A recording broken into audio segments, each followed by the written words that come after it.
Alors aujourd'hui, j'accueille David Chouraki, qui est un de mes clients chouchous, qui a développé une plateforme, un réseau qui s'appelle Closing Circle. Et David aujourd'hui va nous parler de cette belle aventure de création de Closing Circle. Comment ça a démarré, qu'est-ce qu'on y fait, qu'est-ce qu'on y trouve dans ce réseau?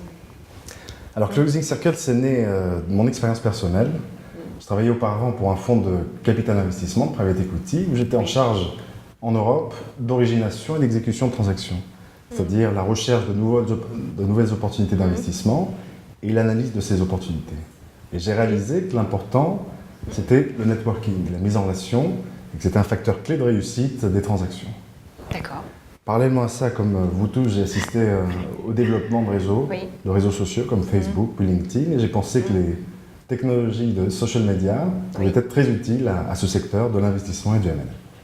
Et c'est comme ça qu'est né Closing Circle. C'est comme ça qu'est né Closing Circle. Alors Closing Circle, cercle fermé? C'est le cercle du closing. Alors justement, est-ce que c'est fermé ou est-ce que c'est... Est-ce qu'il faut le traduire de manière un peu à l'arrache, comme on dit, ou pas? On peut l'appeler on peut l'appeler Closing Circle. Oui. Il s'agit d'un social network B2B dédié à cette communauté de l'investissement et du M&A, plus particulièrement... Le M&A, juste parce qu'on a une partie de nos auditeurs, spectateurs, internautes qui ne savent pas ce que c'est que le M&A, alors peut-être juste une petite précision. Bien sûr, le M&A sont les fusions et acquisitions. C'est la réalisation de transactions, ça peut être l'investissement dans des entreprises, le rachat ou la fusion d'entreprises. Très bien. Closing Circle, c'est dédié à quelques catégories d'acteurs, donc effectivement, pour répondre à votre question, c'est aussi exclusif et fermé, puisque c'est dédié aux fonds d'investissement, aux investisseurs institutionnels, family office, fonds de fonds, banques d'affaires, banques de financement et cabinets de conseil en stratégie et en transaction services. D'accord. Donc, l'objectif de cette plateforme est de faciliter la mise en relation, les connexions pour favoriser le deal making, c'est-à-dire la réalisation de transactions. Alors ça se présente comment? Donc quand on est dans cette cible de personnes qui peuvent donc participer, être membres du réseau, ça se passe comment pour y rentrer dans ce réseau? On vous appelle, allô David Chouraki, j'aimerais avoir un compte sur Closing Circle, ça se passe comment? C'est très simple, on peut m'appeler, on peut aussi visiter notre site qui est closingcircle.com et sur lequel on peut déposer une candidature. Et une chose importante, c'est que ce sont les firmes qui s'y inscrivent et qui donnent accès à leurs employés. Très bien. Si votre firme est qualifiée, on vous contacte et vous êtes invité à rejoindre le cercle. Sachant que le modèle, le business model, le modèle économique de Closing Circle, ce sera un modèle d'abonnement, de souscription par firme, dont le coût dépendra du nombre d'utilisateurs. Et dans cette phase, puisqu'on est en phase de développement et qu'on a ouvert en Europe le 31 janvier, on propose des free trials, des périodes d'essai pour nos nouveaux membres.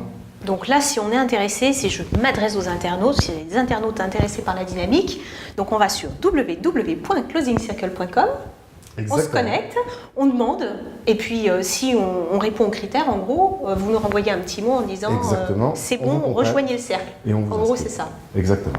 D'accord. Donc ça, j'ai bien compris. Alors, une fois qu'on est accepté, autorisé à rentrer dans le cercle, comment ça se passe? On crée son profil, c'est la société qui doit mandater quelqu'un pour créer un profil, comment ça se passe? Là aussi, c'est assez simple. Une fois qu'une entreprise est qualifiée et qu'elle peut rejoindre le cercle, on lui demande de créer son profil d'entreprise et puis de nous donner la liste des utilisateurs.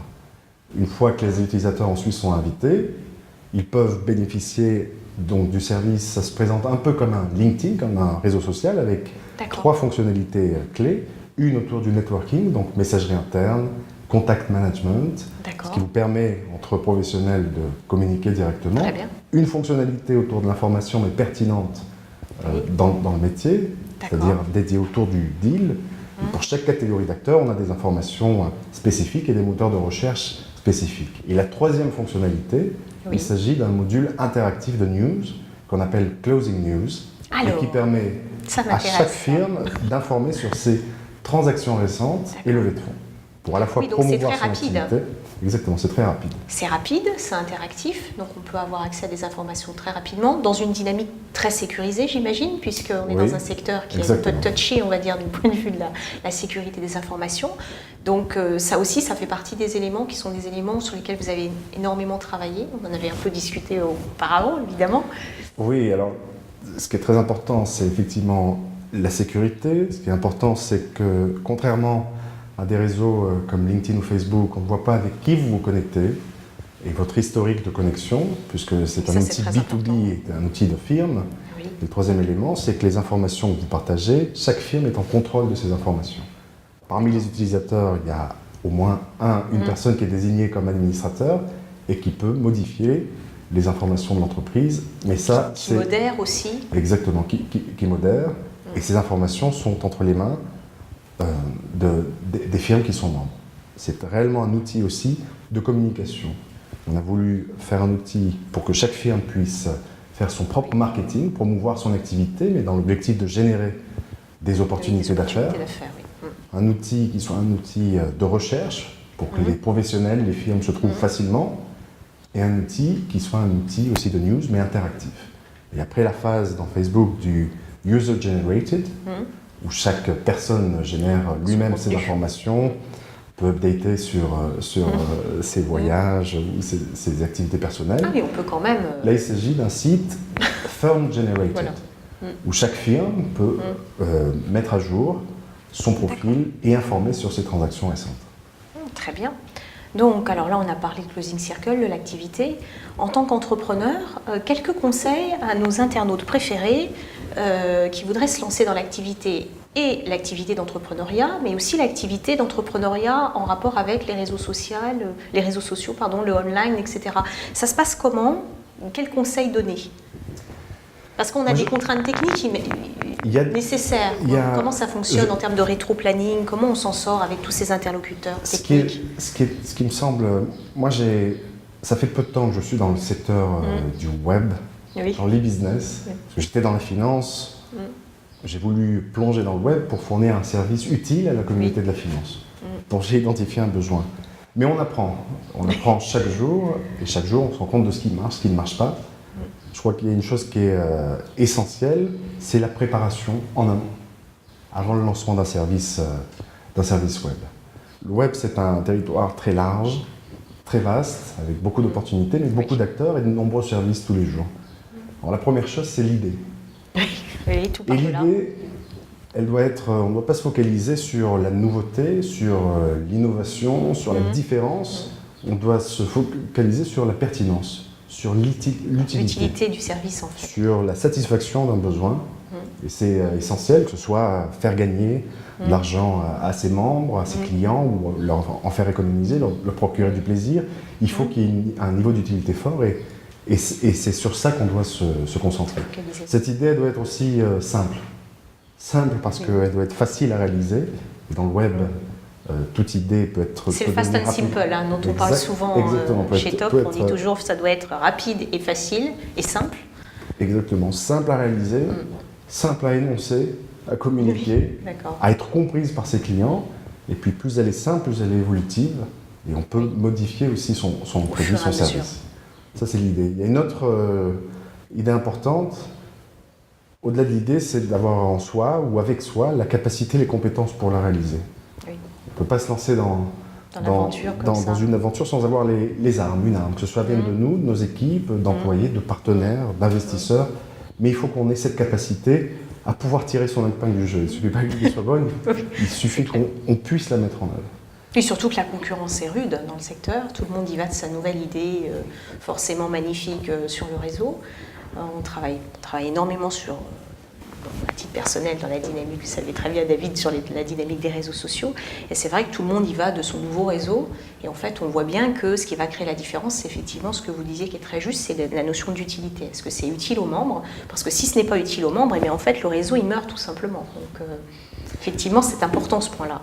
Exact. Et ce n'est pas toujours ce qu'on a en tête quand on voit les jeunes projets qui arrivent avec des projets de réseau. On dit ah oui, on va créer une communauté, on va créer du lien, et qui ne se pose pas forcément l'utilité pour le membre au sens premier du terme. Il y a un autre élément que j'ai découvert aussi qui me paraît très important, c'est cet outil qu'on va développer. Parce qu'un site web et de l'e-business, c'est un outil. Et dans l'outil, il y a la conception, il y a le développement, il y a le design et l'ergonomie. Et ces 4 points sont essentiels. La conception, eh bien, je reviens sur l'idée, c'est d'avoir un nombre limité de fonctionnalités, de faire simple. Oui. Et de pouvoir... pourquoi? Parce qu'on doit pouvoir... on peut se tromper. sur une fonctionnalité. Donc on doit pouvoir évoluer. La retirer facilement, l'aménager, c'est ça l'idée? Exactement, l'aménager, puis de rajouter des fonctionnalités, et puis penser son site en termes d'évolutivité. Il faut qu'on puisse évoluer, il faut qu'on puisse rajouter des modules. Donc penser en termes de modules, et dans le développement, là aussi, pour ne pas construire une usine à gaz, c'est de penser à construire module par module, donc de façon progressive. Et ensuite, on agrège le tout. Exactement. Ça prend combien de temps, juste une petite question comme ça, ça prend combien de temps Ça prend toujours plus de temps qu'on ne pense. Voilà. Oui. Si on vous dit un mois... Oui, il faut multiplier par 3. Vous multipliez. C'est un multiple de ce qu'on vous dit. D'accord. Ça prend beaucoup de temps et ça prend toujours beaucoup plus de temps. Pour ce qui est de la longueur, ça dépend, là encore, de votre cahier des charges, de ce que vous avez demandé, ce que vous voulez en termes de fonctionnalité comme fonction. Plus ça devient complexe, plus c'est long à réaliser, plus c'est risqué, parce que ça peut ne pas être fonctionnel. Donc ça peut être extrêmement variable. On peut coder en une nuit un petit module, et ça peut prendre des mois et des mois, en fonction de la complexité du service. Donc là, on imagine bien que sur un service comme Closing Circle, c'est pas un service qui est né comme ça la veille pour le lendemain. Il y a eu de longs mois de conception. Et pour cela, on a travaillé avec des gens de différentes catégories dans le secteur. Très bien. Pour accumuler les besoins, pour structurer ce réseau qu'on a construit, qui est customisé, qui soit le plus pertinent possible, et tout en essayant, puisqu'un réseau social, c'est censé être un facilitateur. Oui, clairement. Donc si c'est un facilitateur, il doit être conçu simplement pour simplifier la vie des membres et des utilisateurs. C'est ce qu'on a essayé de faire. Et il y a un élément du coup essentiel, c'est l'ergonomie et le design, qui sont aussi importants que la partie conception et développement. L'ergonomie, c'est essentiel parce que c'est le confort. Le site, il doit être compréhensible, facile à utiliser. Oui, tout doit être fluide. Tout doit être fluide. C'est un lieu, un site internet.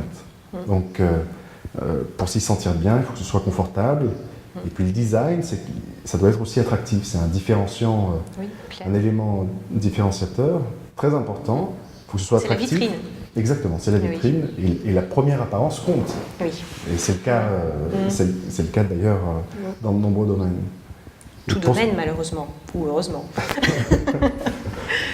Et pour ce qui est du design, une chose essentielle aussi, mis à part que ce soit joli, en tout cas attractif, ça donne envie d'y rester, d'y passer des heures, du temps, d'y revenir, ça doit être adapté.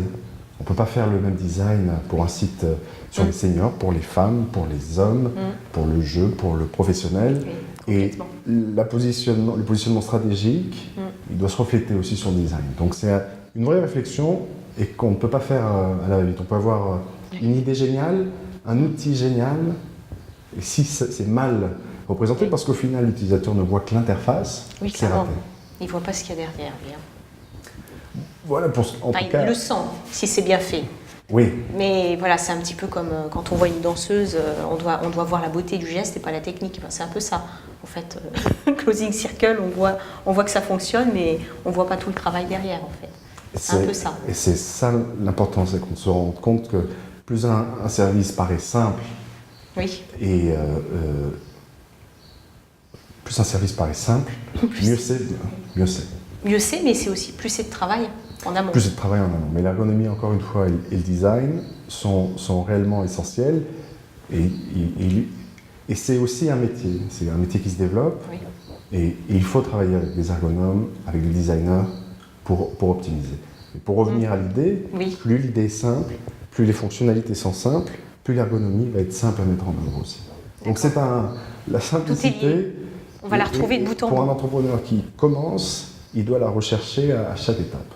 Et de toute manière, le travail ensuite, une fois qu'on a lancé, c'est de simplifier, c'est de simplifier, c'est de simplifier.